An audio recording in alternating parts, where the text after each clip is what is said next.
All right, welcome to What Worked for Me, Visibility and Remembering Content Across Your Subject Areas. I'm Mrs. Moore again, and this in particular is a study strategy that really worked for me way back when I was in high school.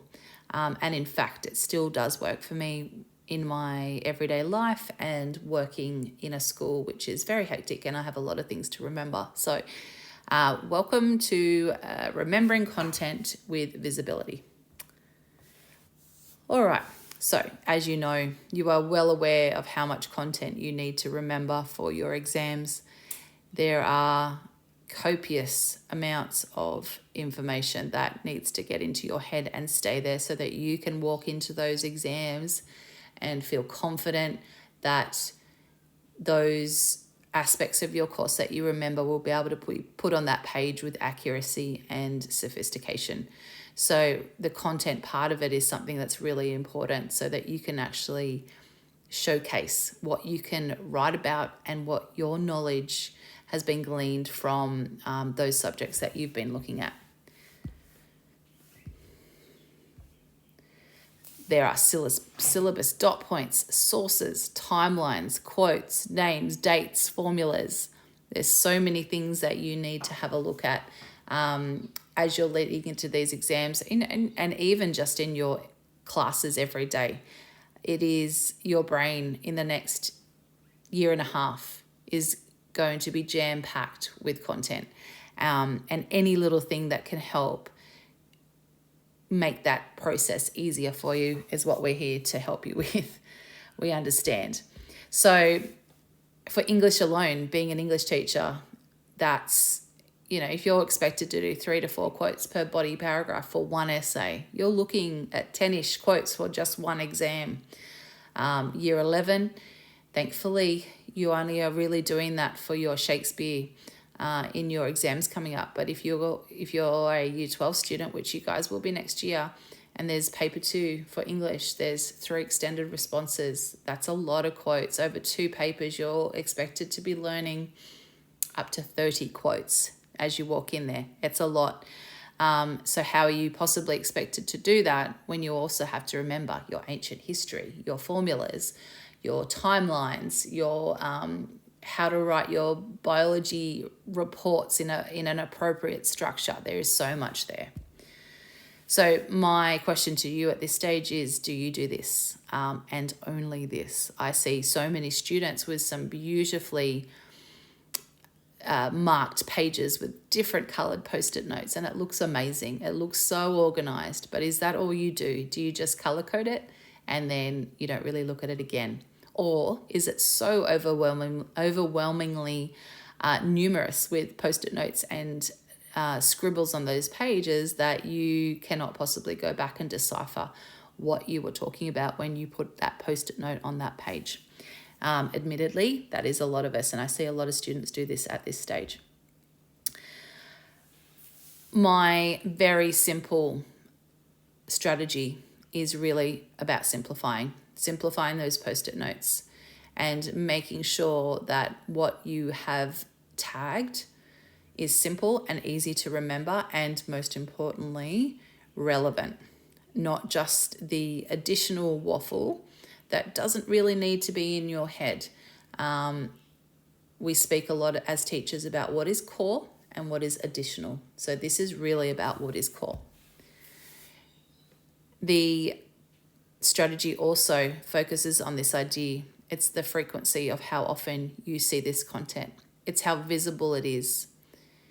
It's how much time you take to make it look right, and make sure that what is on those post-it notes is what you need.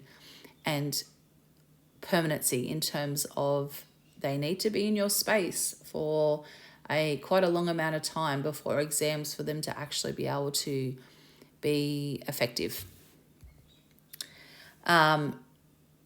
This idea came from many years ago. Just like I said, I see so many students that bookmark pages and do nothing with it. But then, especially with laptop sticky notes coming out, It's just made it a lot easier to be able to simplify notes and have them in a location where you look at them every day. So, things like on mirrors, so that when you walk into your bathroom, you might see a quote from your Shakespearean text that you just look at every day and you don't really think about it, but it's there. So, for example, you could have some in your bathroom mirror. You could have them on a wall beside your bed. I always think this is a funny one, but actually one of the most relevant is have them on the back of your toilet door. So you might have some, your English quotes designated to your toilet door so that every time you're in there, you are looking at those quotes, and you are really forced to because you've got nowhere else to go. They'll be on your mirrors. They could be in your drawers, on your cupboards, anywhere that you have a repetition or a routine of looking at certain spaces in your house. That's where this is going to work. A reminder, though, that you should use association. So what I mean by that is don't have your ancient history quotes or timelines or sources scattered around your whole bedroom. You should have them in one place. You should have your English ones in another. You should have your maths formulas in another. Okay, so that you can form those associations and connections in your brain in those stressful times when you need it, especially in exams. So I like to think, you might have your reading to write English conventions opposite the toilet. Your formulas are on your bathroom door. Your historical sources could be on your bedroom mirror. Your terminology for whatever subject it is can be on your drawers. Your textual evidence for, again, any subject can be above the kitchen sink or on the microwave. And you can do this for any subject. But most importantly, you have to have the groupings of them in one spot that is common so that you can make that association. And this comes really from the words of our wise Mr. Cole.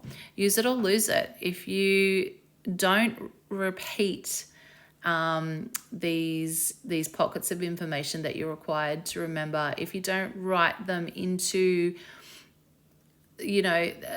appropriate examples and paragraphs using your own knowledge and personal response, you'll lose it. So it's even this trick of visibility is well and good, but you also have to be able to use those quotes appropriately or timelines appropriately so that you do remember it and it's not lost. So just finishing up with a picture of your wise English teacher. Keep calm and let the English teacher handle it. This did work for me. To-do lists, if you're a to-do list person or a calendar person, this is right up your alley. Highly recommend right now at this stage when you're doing your study notes, have a pocket of Post-it notes beside you, and write down those core bits of information, formulas, quotes, whatever it is. Write them down on those Post-it notes now and start sticking them around your house, especially your most frequented areas. Good practice is to do it now for year 11 and absolutely start doing that for year 12. Hope this helps. Visibility, how to remember content.